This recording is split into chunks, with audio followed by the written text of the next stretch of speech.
Partout, il existe des personnages inspirants, des leaders qui ont défié les obstacles, gravi les échelons, surmonté leurs craintes.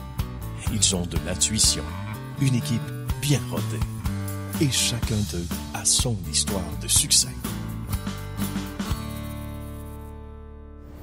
On est chaleureusement accueillis par des gens que l'on adore et qu'on a vus aux premières heures d'Histoire de succès il y a quelques années. Sonia et Normand, merci de nous accueillir chez Lunettes Dépôt, 15e.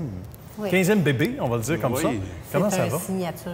C'est un signature. On va expliquer ce que c'est, signature, par rapport aux autres succursales, peut-être, d'entrée de jeu. Bien, signature, c'est qu'on améliore encore l'éventail des services. Bon. Comme on a vu lors de notre dernière émission, on avait démontré que, il y a 5 ans, les clients, ils pouvaient comme soit aller chez un bureau qui vendait des produits qui s'approvisionnaient d'un des 3 géants de l'optique avec service, qui était plus cher, ou ils pouvaient avoir pas de service avec des verres importés pour moins cher. Fait que nous autres, on a intégré le marché par la porte d'en bas. On a eu le plus bas prix, pas de service avec des verres importés.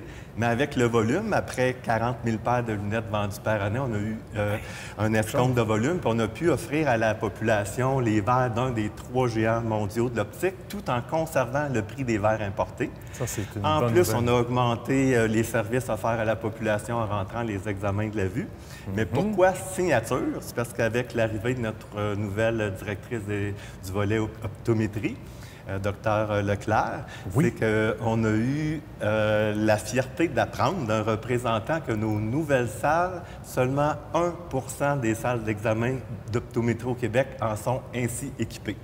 On est vraiment dernier cri. On est fiers, là. Oui, c'est digital. On va avoir l'examen de la vue digital, l'examen de la vue avec OCT. Dr Leclerc va nous en faire la présentation tantôt.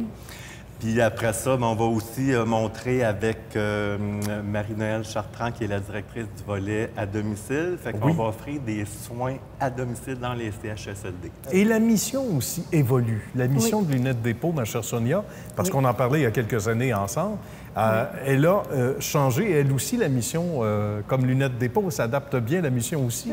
C'est adapté à la société. Il a fallu qu'on s'adapte. Avant ça, c'était les enfants de 5 à 17 ans qui fréquentaient l'école. On offrait une paire par jour par succursale, certaines succursales. Aujourd'hui, étant donné que le gouvernement a repris en charge tous ces petits-enfants-là, on a dû modifier. Par contre, la mission a continué.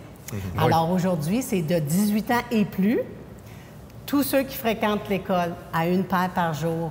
Ça, c'est merveilleux. Qui font un retour pour certains aussi. Hein? J'ai une dame de 54 ans qui est venue me voir, qui n'avait pas beaucoup d'argent, mais qu'elle disait qu'il fallait qu'elle retourne pour pouvoir avoir un petit peu plus d'argent. Et on lui a offert une paire de lunettes complète. C'est magnifique. Et là, on va se tourner du côté de 2 dames dont Normand nous parlait tantôt. Alors, au départ, Joanie.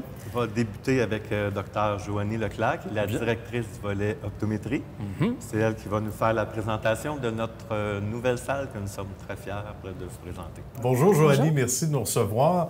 Ça doit être particulièrement stimulant de travailler dans un contexte comme celui-là. Puis en Lunettes Dépôt signature, on va expliquer d'abord la bête, on va expliquer ce qu'on retrouve ici. C'est vraiment le dernier cri là, de la haute technologie. Hein? Oui, mais en fait, ici, on a décidé d'installer un visiomètre, l'appareil qui est ici, électronique.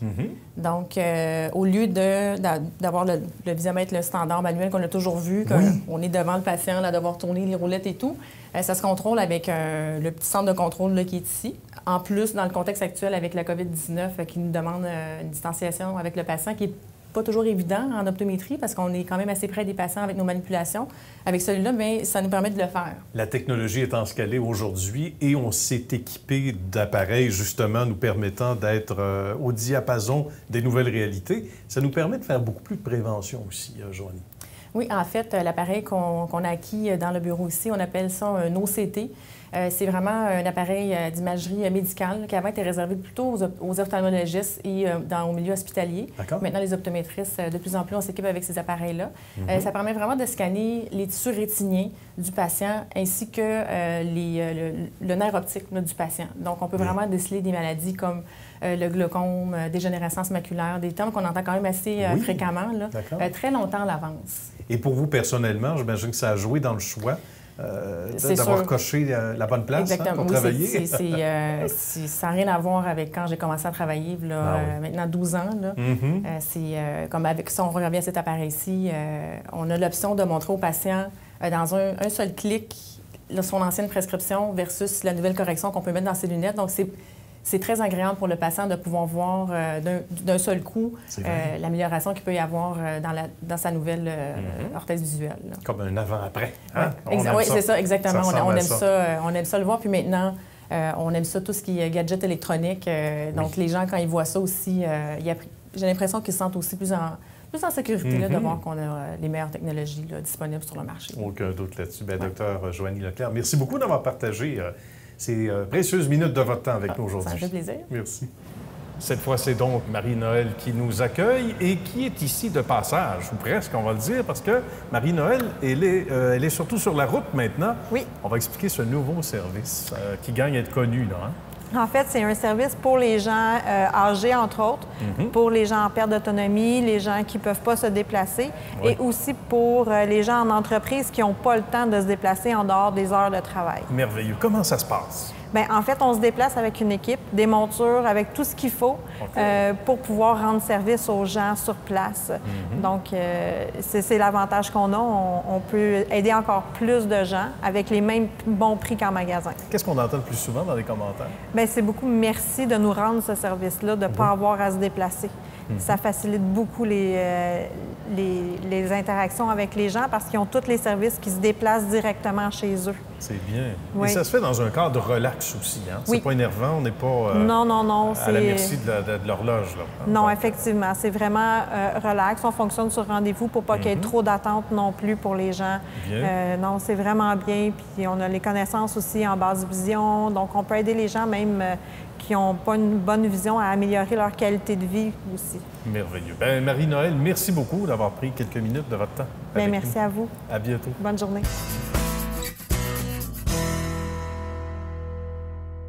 C'est avec grand plaisir que je vous présente Robert Guindon qui nous reçoit chez Mobilium. Comment ça va, Robert? Oui, ça va super bien. Toi, Nicolas? Ça va bien, merci. Merci de nous recevoir. Bien, certain.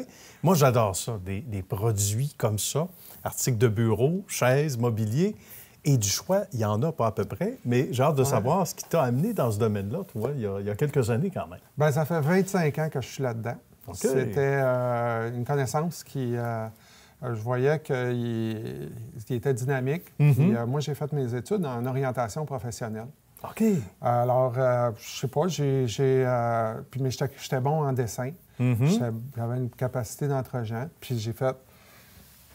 Du mobilier de bureau. J'avais jamais pensé à ça comme carrière. Non. Tu te lèves pas la main et tu dis, moi, là, à 13 ans, là, moi, mon but là, dans la vie, c'est de vendre du mobilier de bureau. Du mobilier de bureau, ça va être ça. Fait que j'ai vu que c'était je vendais à des entrepreneurs. Je vendais à des gens qui ont des compagnies, des gens qui ont investi leur pain, durement gagné, pour se réaliser. Fait que moi, étant témoin de ça pendant 8 ans, 10 ans à peu près, j'ai fait de la gestion de gros projets majeurs quand j'ai travaillé à une place pendant... Puis là, j'ai fait, bien, je pense que c'est le temps, mon père m'a assis puis il m'a dit, je pense que c'est le temps que tu deviennes ton propre patron. Ah, c'est bon. J'avais 36 ans. OK. J'ai fait, je pense que je serais capable de faire ça. Fait que Mobilium, c'est la partie, grosso modo. J'ai poolé tout mon argent que j'avais ramassé, puis j'ai acheté un container de mobilier de bureau qui venait de la Malaisie. Et donc ça a été pour toi un appel. Ça a été, tu te savais quand ton père t'a dit ça? Puis ça, c'est une anecdote intéressante. Est-ce que tu savais, il y avait un entrepreneur qui dormait en toi? Que là, tu as dû réveiller un peu en disant... C'est clair, là, c'est le temps. Oui, c'est clair. J'ai tout le temps été... la fibre entrepreneurship, chez moi, ça a toujours existé. Okay. Mon père, c'est un entrepreneur de très, très longue date. Et ma mère était directrice des ventes pour les cosmétiques Mary Kay. Ah oui, d'accord. Donc, c'est une forme d'autonomie. C'est ça. C'est une forme de vente tout à fait. Basée sur les caractéristiques humaines. OK? C'est vrai. Puis, j'ai découvert que j'étais capable de faire l'amalgame de qu'est-ce que mon père il faisait comme entrepreneur. Oui. Rassembler des choses ensemble, faire quelque chose, puis après ça, bien, le proposer avec le biais de comment que ma mère était. Capable de le vendre. Oui. Puis l'approche humaine. Oui, justement, parce que ça c'est un aspect important. Tu parlais d'entrepreneurs. Des fois, tu as des entrepreneurs. En partant, là, tu n'as pas beaucoup de sous. Donc, tu fais avec les sous ton budget. Et mes espions m'ont dit que tu avais une bonne imagination pour dire, regarde, on a ça, on a tel produit. Ouais. Il y a moyen de faire une amalgame de produits, Robert, à peu de sous. Là, ce qu'on voit autour de nous, quelqu'un a besoin d'un classeur, une chaise, une table, il y a des trucs qui peuvent bien se mixer, se mélanger. Oui, absolument. Qu'est-ce que j'ai réussi à faire au cours des 15 dernières années? C'est de trouver du mobilier de bureau qui est des fermetures de compagnie. Bien oui. Juste recycler du mobilier de bureau. Mais on fait ça conjointement avec du mobilier neuf. Parce que souvent, le principe, c'est où est-ce qu'on trouve nos clients, surtout, c'est on déménage, nouvelle bâtisse, nouveau tapis, nouvelle peinture. On change le look tant qu'à ça. On change le look, nouveau mobilier de bureau. Ça va avec parce qu'on est rendu, la compagnie est rendue là dans son développement. C'est vrai. Par contre, il y a moyen de jumeler ça. Nous autres, où est-ce qu'il y avait une compagnie qui faisait ça, ils prenaient du mobilier qui était déjà utilisé, usagé, et puis ils combinaient avec du neuf. Fait que là, on faisait une économie d'échelle parce qu'on intégrait du mobilier qui était usagé. Mais vois-tu, on est assis sur une table qui est usagée. On dirait pas? Non. On ne dira pas, là, ça a l'air neuf. C'est ça. Ça a l'air... Fait que c'est ça, je trouve des lots par le biais des syndics, par le biais de des gens qui ferment des sites complètement. Puis on va mixer ça avec du mobilier qui est neuf.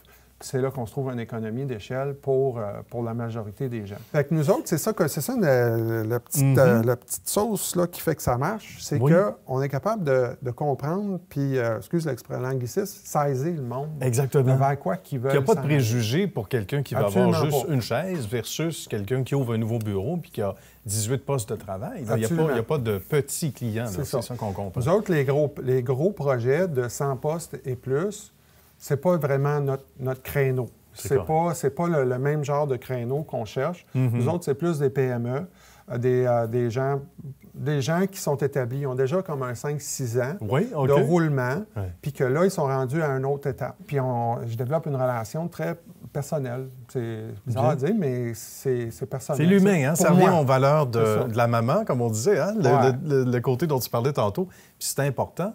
Puis sur une autre note, il y a des produits qui sont en vogue.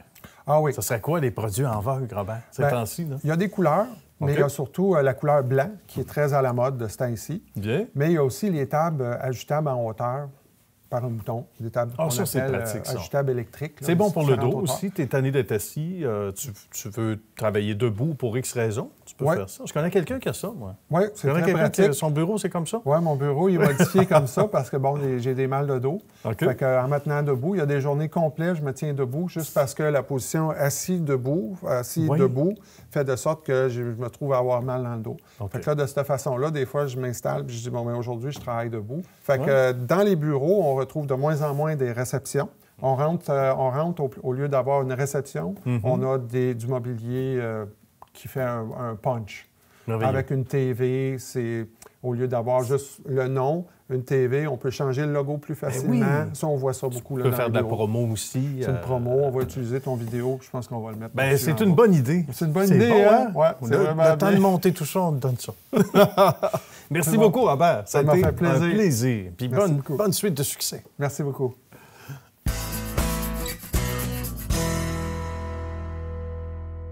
Avec messieurs Normand et Jocelyn chez Sanuvox, on a hâte de vous présenter une autre belle histoire de succès. Bonjour, messieurs, comment ça va? Bonjour, ça va bien? Il n'y a rien qui dit qu'on ne peut pas être inspiré même dans une chambre de hockey.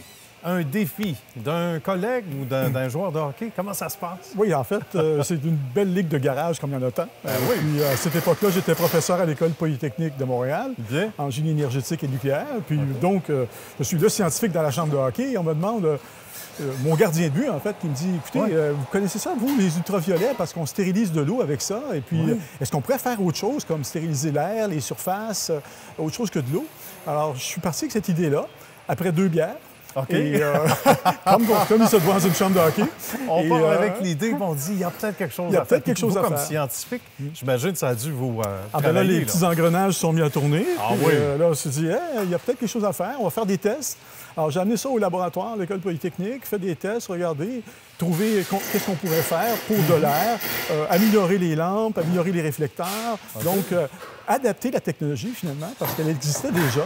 On s'en servait déjà depuis une vingtaine d'années pour stériliser de l'eau. L'eau qu'on boit en bouteille, par exemple, est toute stérilisée aux ultraviolets. C'était pas nouveau, là, en fait. Non, parce que ça n'utilise aucun produit chimique, ça laisse aucun arrière-goût.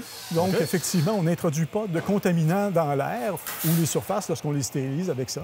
Alors, ça, tout de suite, ça s'est venu me chercher. Et avec cet ami-là, on a fondé Sanuvox. C'est extraordinaire, hein? Une idée comme ça. Oui. Et quelques mois plus tard, on laisse l'école comme professeur. Et voilà. On est toujours professeur dans l'âme, mais toujours, là, on crée une belle entreprise. Oui. Après 5 ans d'enseignement, j'ai quitté pour me mettre à plein temps dans Sanuvox parce que le défi m'a appelé. Et là, on est parti d'une toute petite entreprise avec un produit. Maintenant, on est rendu avec 23 produits différents. C'est extraordinaire. Et on exporte partout dans le monde. Alors, c'est une belle histoire. Puis mon ami Jocelyn s'est joint en 2002. Oui, bravo. 2002. Alors, on était encore une start-up là, de 7 ans, pas encore, autrement dit, dans l'enfance de l'entreprise. Et puis, Jocelyn, lui, nous a amenés au-delà de l'adolescence. À un autre niveau. C'est extraordinaire. Oui. Parmi les nombreuses réalisations, il y a eu le fait, justement, de multiplier les produits. Jocelyn, on peut en parler parce que, évidemment, c'est vrai pour le résidentiel, c'est vrai pour le commercial, pour l'institutionnel. Que font vos machines? C'est la question du jour. En fait, les unités complètent le domaine de la filtration. On est en symbiose, si vous voulez. La filtration s'occupe de la poussière. Nous, on s'occupe de l'infiniment petit. Donc, tout ce qui passe au travers du filtre, parce que par définition, un filtre, ça laisse passer des choses. Donc, sinon, ça s'appellerait un mur. Ça étoufferait, sans ça? Ben oui, exactement. Donc, l'infiniment petit, c'est sur lesquels bactéries, moisissures ou contaminants, on devient malade. Et donc, on assainit l'air au travers de la stérilisation des contaminants par lampe UV. Alors, on complète. On n'enlève pas le filtre pour mettre des UV. Plutôt, on met des UV et des filtres. Les deux. Les filtres s'occupent de la poussière. Les UV s'occupent de la stérilisation. C'est ce qu'on fait. J'explique ça en une phrase qui est très simple. Oui. Dans le fond, les filtres capturent, mais ne tuent pas. Nous, on ne capture rien, mais on les tue. On ne fait pas de prisonniers avec l'ultraviolet. C'est déjà plus aimable. C'est ça. C'est déjà plus aimable. Qu'est-ce qui fait que les produits se sont multipliés, entre autres, Jocelyn, ces dernières années? C'est qu'il n'y a pas juste une pilule pour un symptôme.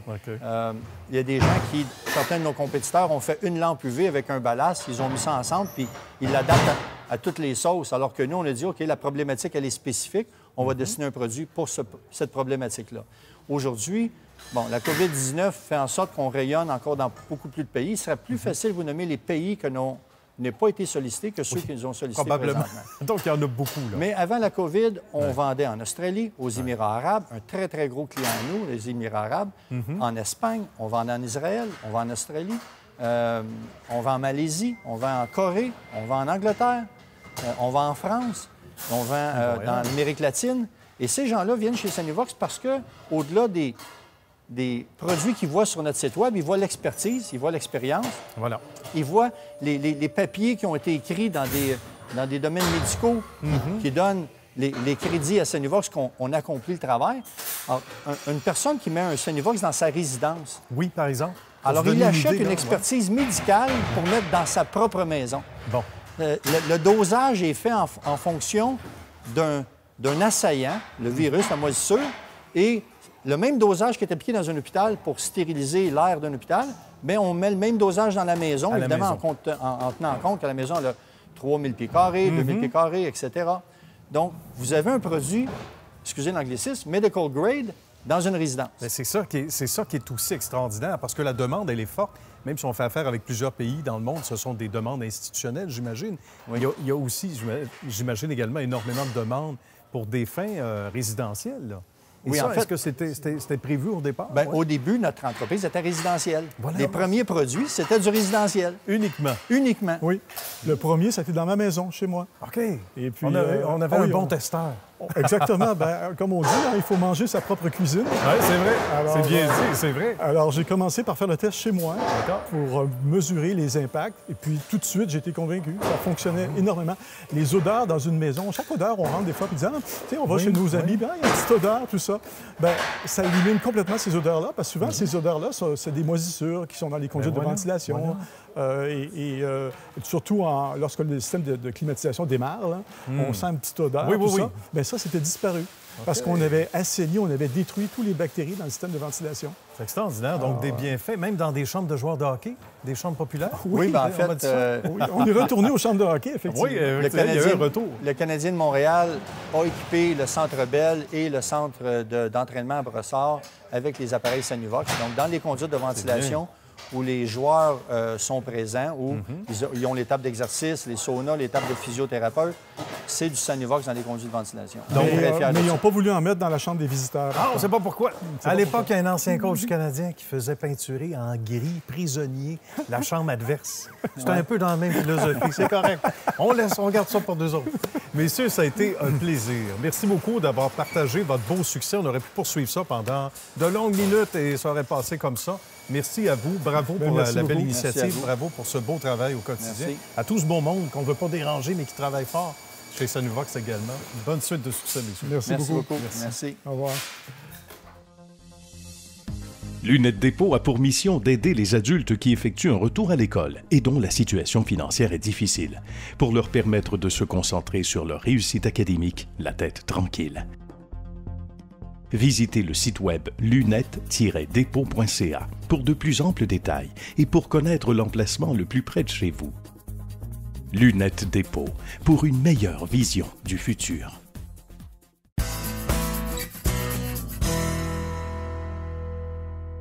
Pascal nous reçoit dans son royaume. Comment ça va, Pascal? Ça va super bien. C'est vrai que c'est un peu comme ton royaume. Avant de parler de tes lieux que tu as mis à ta main avec ton équipe, parce que c'était plus petit que ça avant, puis quand on progresse, bien, on agrandit. Puis pas juste les clients, le nombre de clients qui sont plus nombreux. L'espace aussi, on a besoin de l'agrandir.